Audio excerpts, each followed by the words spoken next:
I'm here with the creative team for Boilerplate, History of a Mechanical Marvel, Anina, Bennett, and Paul Guinan. How are you doing today?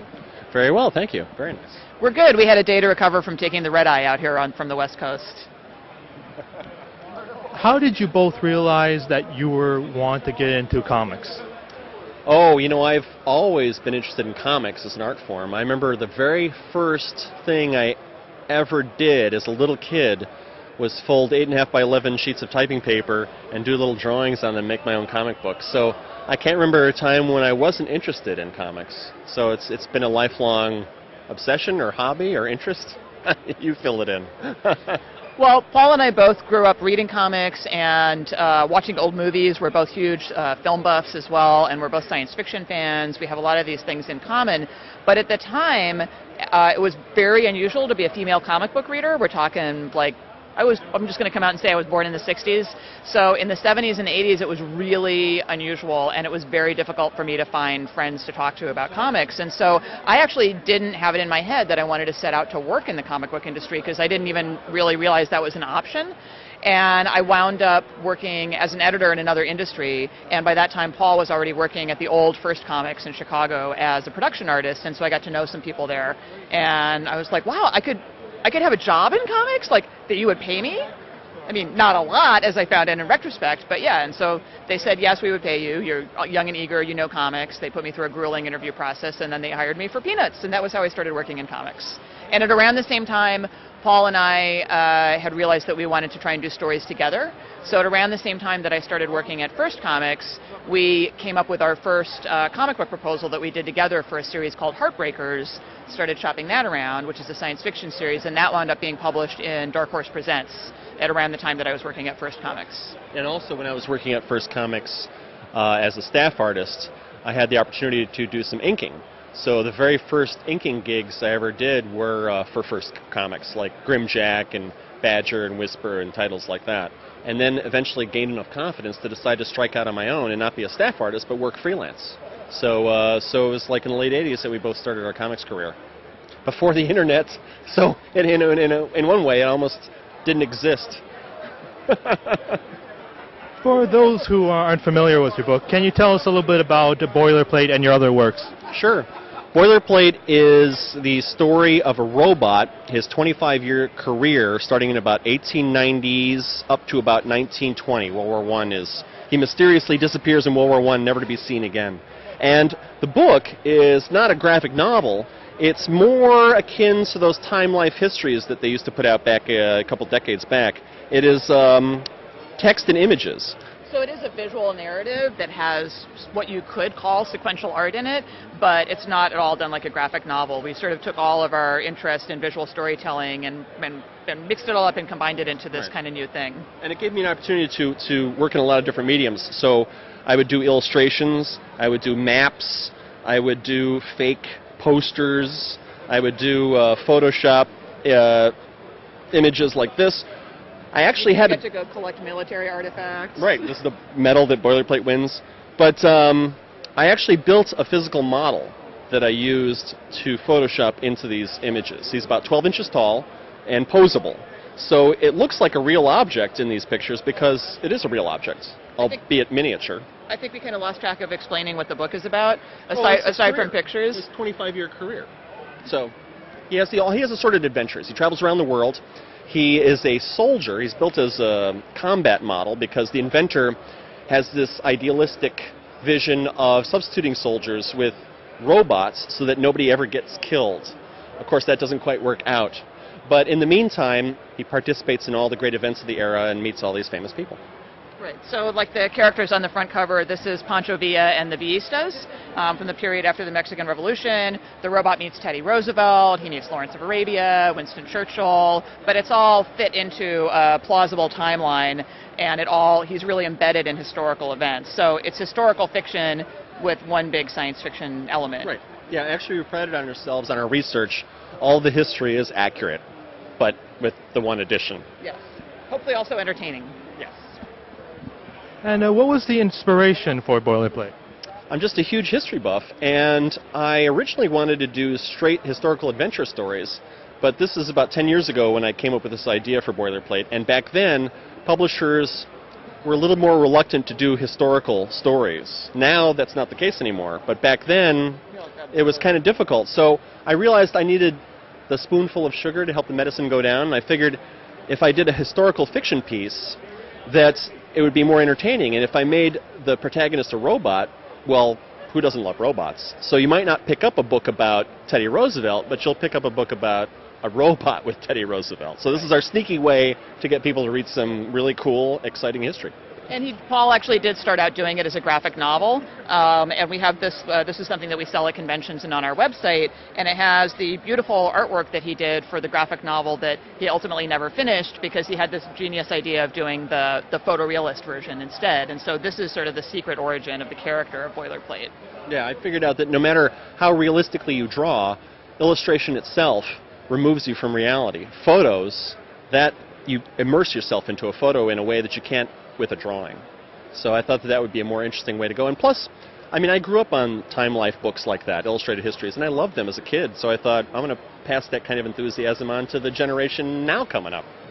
Yeah, we wanted to make history fun, and so it's not written so much like a history book as it is kind of like, you know, it's like a pop history book that has kind of an adventurous tone. Right. And then we did a follow-up book with the same publisher in a similar format, Frank Reed, which has a little bit of crossover with Boilerplate, which takes an even more kind of like gung-ho adventurous tone, but it follows a similar thing of having fictional characters embedded in real history, with the added thing that the fictional characters are actually reboots of old dime novel characters from the 19th century, who are some of the world's first science fiction characters in the history of science fiction. Frank Reed Library was the first science fiction periodical ever in world history.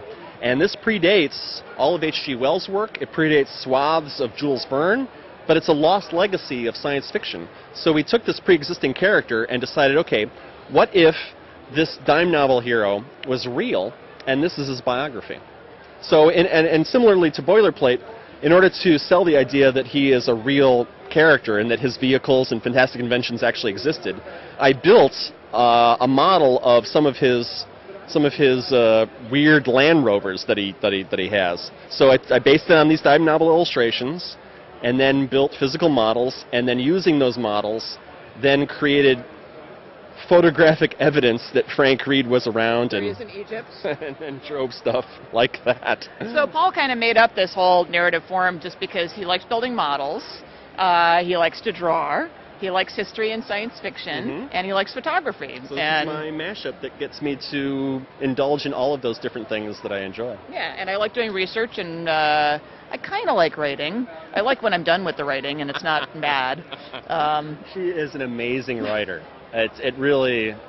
She brings so much life to it, because usually I'll conceive the character or the plot, but that's just a concept. And she takes that concept and fleshes it out and makes these characters that I've created real people, and creates all kinds of backstory for them, and also subtext and little socio-political commentary that, you know, is a little too sophisticated for my taste. I wouldn't have been able to come up with it. You know, righty stuff. Righty stuff. Things that writers Smarty do. pants writing stuff. The pictures and images in the books look so authentic to the period it's in. Was it hard to create that authenticity? It was the greatest challenge was doing the matching. Like, I would photograph a vehicle for Frank Reed or a robot for Boilerplate, and luckily all of the photographs from that era were daylight photography. So I didn't have to set up lighting and do specific lighting setups in a studio. I would just check the photograph for what time of day it is, how overcast it is, and then take my model outside and try and match it as best I can. And then the real challenge comes in matching the grain and the contrast and the black densities and things like that. A bigger challenge was trying to fake the art of that period, the old posters and things like that. That's when it was fun. There are relatively few images in both of these books that were created from scratch.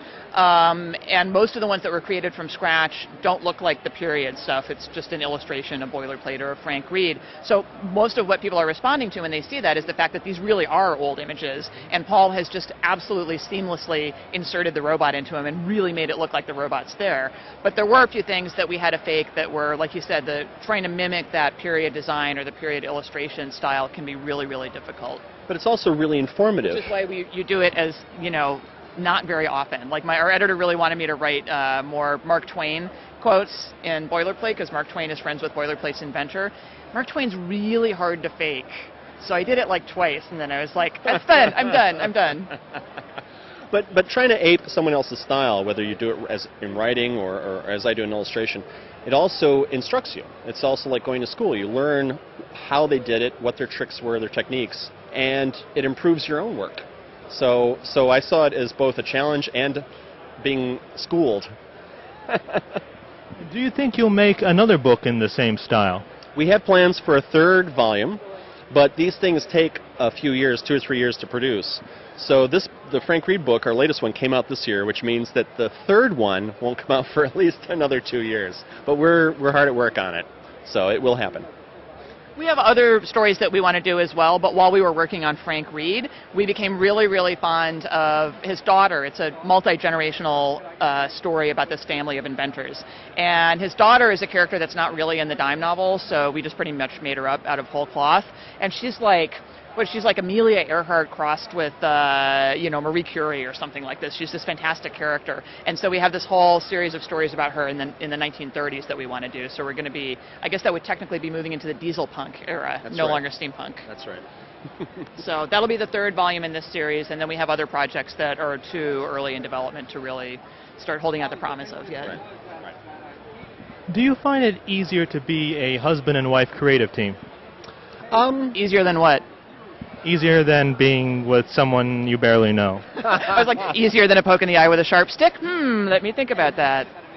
Well, we've been together for a long time, so we share sensibilities. So we're never too far away from each other in how we want to approach a story or the characters or even the subject.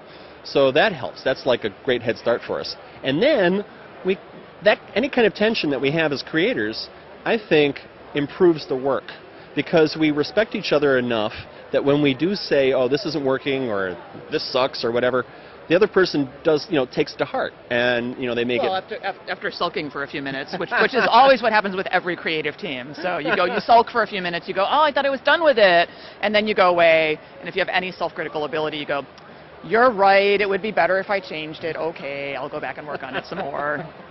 So it's funny, one time somebody asked us this question in a TV interview, and almost simultaneously he said, oh, I think it's easier, and I was like, oh, it's harder. So really it's both. In some ways it's easier, in some ways it's harder, but we've been together for so long that we know each other's working habits really well, and even when things are kind of fractious, or one of us is sulking or in a bad mood for whatever reason, we know we're going to get past that and do really good work together. And you'll hear other collaborators, married or not, talk about a relationship that develops between the creators where you start to develop a shorthand. And so we have that kind of thing. And so we're able to I think, have a better working relationship because we're so close than people who just work together on a professional level and maybe don't even live in the same town. Some guy just emails or talks on the phone with another guy. I think that, to me, is a little bit more difficult than having someone who at like 24 hours a day, maybe not when you're asleep, but at any given time you can get up, walk across into the other room and say, hey, what do you think of this? And like banter stuff back and forth, and you're right there. And so there's advantages to that. Also at this point, I don't know who else would have us, so. Aww. Each other. Yep. Recently it was announced that Boilerplate will be adapted by JJ Abrams into a feature film. How has that been progressing? Slow and steady wins that race. JJ is known for two things. First, a high level quality of good work. Nothing that I've ever seen come out of his production company, Bad Robot, I think, has ever sucked. It may not connect to me. It may be, not my thing, but I've always recognized it as being well crafted. Now, to achieve that level of quality, he really takes his time developing each piece. So, do you want it done now or do you want it done right? His attitude is he's not going to take any pots off the stove before the meal is done. So, which you know, I totally respect. But that means that we have to just be patient and just let things progress at his pace. Right. So we just have to maintain a consistent kind of low buzz level of excitement until periodically we can't talk about anything that hasn't been publicly announced. And so periodically there's another public announcement, and then we're like, oh, now we have something new to tell people. Yay! And we have a little spike of excitement. So it's moving along. They announced the screenwriters last year. The screenplay is looking good, and there will hopefully be another announcement by early next year, and it could go into production next year. We're not sure yet. Yeah, that's my hope, is that they start shooting next year. So we'll see. We'll see. It's not so much a question of if, it's a question of when. So I'm looking forward to it, and I hope it comes out great. Truly. That, you know, I'm pretty confident it will be solid. I imagine myself going to the theater more than once, getting the DVD, watching it more than once. And then, are you going to stand up in the theater and be like, "That's me! I made that! I made that!" That's right. I'm going to sit in the front row, and when my name comes on the credit, I will stand and turn around and go like this. Well, hopefully, you'll get free DVDs. At least one. Yes.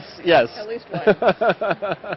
Well, thank you so much for talking with us, and I hope you have a wonderful time here at the convention, and the movie will come out. I hope it comes out great. That's our hope as well. Thank you. It was our very pleasure. much. Thanks. Thank you.